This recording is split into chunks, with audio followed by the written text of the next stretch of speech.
ওম শান্তি, ওম শান্তি, ওম শান্তি। আজকের বিষয় অত্যন্ত সুন্দর এবং অলমোস্ট আমাদের প্রত্যেকের জীবনের সাথেই ভীষণভাবে রিলেটেড। আসবো বিষয়ে প্রথমেই অন্যান্য দিনের মতো একই কথা বলবো, চ্যানেলটা ঘুরে দেখুন, প্রত্যেকটি ভিডিও স্কিপ না করে শুনুন। যেটা ভালো লাগবে, যেটা উপকারী মনে হবে, আত্মীয় বন্ধু পরিজনের মধ্যে শেয়ার করুন। হয়তো আপনার একটা শেয়ার অন্যের অনেক জটিল সমস্যার সহজ সমাধান করে দেবে, আপনি সেটা জানতেও পারবেন না। চ্যানেলটা সাবস্ক্রাইব করুন, বেল আইকনটা প্রেস করে দিন সমস্ত নোটিফিকেশন সবার আগে পেতে। আর লাইভগুলো দেখুন, লাইভগুলো অত্যন্ত গুরুত্বপূর্ণ কিছু আলোচনা থাকছে, একদমই লাইভগুলো মিস করবেন না।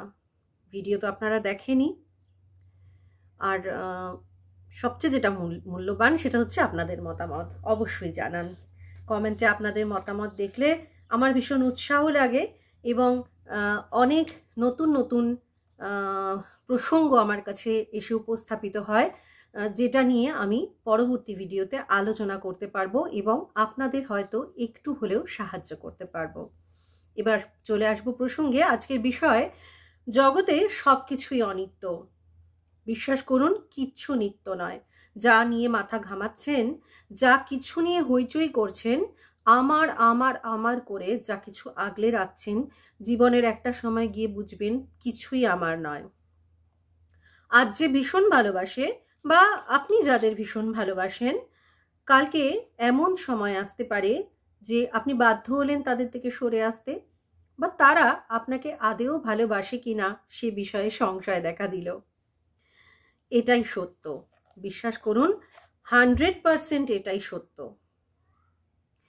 আসবো প্রসঙ্গে। কেন? কারণ পরিবেশ পরিস্থিতি মানুষকে এভাবেই চলতে বাধ্য করে। জীবনে চলতে যখন শিখি, যখন বিশ্বাস করতে শিখি, ভালোবাসতে শিখি, যখন পরস্পরের উপর নির্ভর করতে শিখি, তখন অনেক রকম সম্বন্ধ সম্পর্কে আমরা জড়াই এবং প্রত্যেকটা সম্বন্ধ সম্পর্কের পিছনে কিছু অনুভূতি, কিছু ভালোবাসা, কিছু প্রত্যাশা এসে বাসা বাঁধে, যেটা অত্যন্ত স্বাভাবিক। আপনি যখন কাউকে ভালোবাসছেন, সেটা যে সম্পর্কেই হোক, সেটা আপনার দাদা, বৌদি, মা, বাবা, আত্মীয় পরিজন, জ্যাঠা, কাকা, ভাইপো, ভাইজি, যে কেউ হোক, তাদের প্রতি আপনার একটা ভালোবাসা তৈরি হচ্ছে, মানে একটা সূক্ষ্ম প্রত্যাশা তৈরি হচ্ছে যে সেও আমায় ভালোবাসবে, আমার মতো করে ভালোবাসবে, সে আমায় ঠকাবে না, সে আমায় বুঝবে। এটা যে কোনো বন্ধুত্ব বলুন, যে কোনো সম্পর্কের ক্ষেত্রে সত্যি। কিন্তু সময়কালে চলতে চলতে আমাদের প্রত্যেকেরই মন ভাঙে। সময়ের গতানুগতিকতা এটাই, যে আমাদের মন ভাঙে। কিছু সম্পর্ক চিরস্থায়ী হয়, অধিকাংশ সম্পর্কই কিছুদিন বাদে সমীকরণ বদলে ফেলে। অনেক মানসিক একটা ব্যবধান চোখে পড়তে থাকে, এটাও স্বাভাবিক, কারণ তার মতামত আপনার মতামত সব বিষয়ে এক হবে এমনটা নয়। ভীষণ যাকে ভরসা করেছেন, সে আপনার পিঠ পিছে কোথাও ভরসা ভেঙেছে, এটা আপনার কানে আসতে থাকে, তখন লাগে নতুন আঘাত। এইসব মিশিয়েই জীবন, এসব মিশিয়েই আমাদের চলতে হয়। কিন্তু সমস্যা বাধায় মন। মন কিছুতেই মানতে চায় না যে ও আমাকে এরকম করলো, আমার পিঠ পিছেও এরকম বললো, আমাকেও ঠকালো, আমি তাহলে একাই ওকে ভালোবেসেছিলাম, ও আমাকে ভালোবাসেনি। আমি কি চেয়েছিলাম? এমন কিছু তো চাইনি যেটার জন্য ও আমার সাথে এরকম ব্যবহার করলো। এইরকম নানা রকম সমস্যা আমাদের সামনে রোজ এসে দাঁড়ায়। সেটাও স্বাভাবিক। সমস্যা, ওই যে বললাম, মন বাধায়, মন মানতে চায় না। মন কিছুতেই এটা নিজেকে বুঝাতে চায় না যে এটা স্বাভাবিক। আমরা সবাই জানি এটা স্বাভাবিক, কিন্তু মন সেটা বুঝতে চায় না। তখনই তৈরি হয় আমাদের মধ্যে হতাশাবোধ, অপরকে বিশ্বাস করা নিয়ে সংশয়, জীবনটা মনে হয় স্তব্ধ হয়ে গেল এবং এই রকম নানা রকম সূক্ষ্ম সূক্ষ্ম গভীর অনুভূতি থেকে বহু গভীর সমস্যার সৃষ্টি হয়, যা একটা মানুষের পুরো জীবন বা তার চারপাশের মানুষের পুরো জীবনকে নাড়িয়ে দিয়ে যেতে সক্ষম।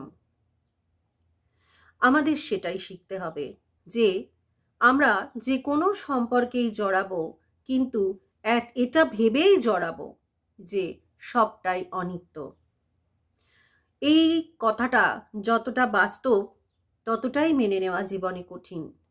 আমি একটা রিলেশনশিপে আছি, সেটা যে কোনো রিলেশনশিপ, সেটা হাজব্যান্ড ওয়াইফ, বাবা মা, যে কোনো আত্মীয় পরিজনের ক্ষেত্রে, সেক্ষেত্রে আমি এটা কেমন করে মেনে নেব যে এটা অনিত্য?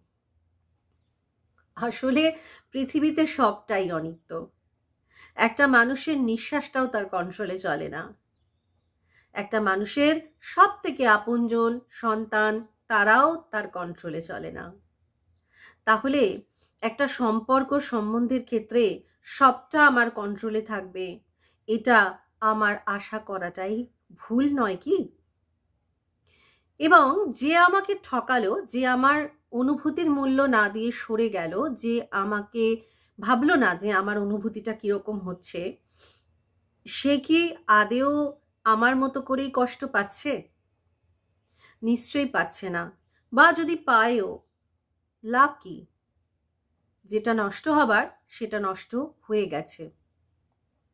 তাই আপনিও আজ থেকে সেটাকে আঁকড়ে ধরে রাখা বন্ধ করুন। আপনি অনুভব করছেন আপনি ভুল করছেন, তার মানে স্বয়ং পরমেশ্বর আপনাকে জানাচ্ছে আপনি ভুল করছেন।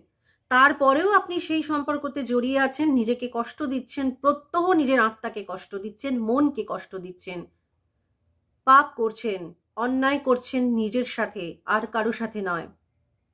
তাই দৃঢ়তার সাথে এই অন্যায় আজ থেকে নিজের সাথে করা বন্ধ করুন।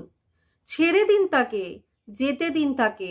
এই যে অন্যায় জেদ আমরা করে বসে থাকি না, কেন ছেড়ে দেব, কেন যেতে দেব, আমি ভালো নেই, ও কেন ভালো থাকবে? বিশ্বাস করুন, টানা হ্যাচড়া করে তাকে বুঝাতে পারবেন না যে আপনি ভালো নেই। যখনই ছেড়ে দিতে শিখবেন, যখনই তাকে ছাড়া বাঁচতে শিখবেন, তাকে এড়িয়ে গিয়ে খুশি থাকতে শিখবেন, তখন সে নাড়া খাবে। আপনার টানা হ্যাচড়ায় সে নাড়া খাবে না। যদি বিশ্বাস না হয়, কাজটা করে দেখুন। সে বুঝতে শিখবে যে তাকে ছাড়াও আপনার জীবনটা চলতে পারে। সে বুঝতে শিখবে আপনি অসভ্যতা অপমান না করেও ডেসপারেটলি তাকে অ্যাভয়েড করছেন।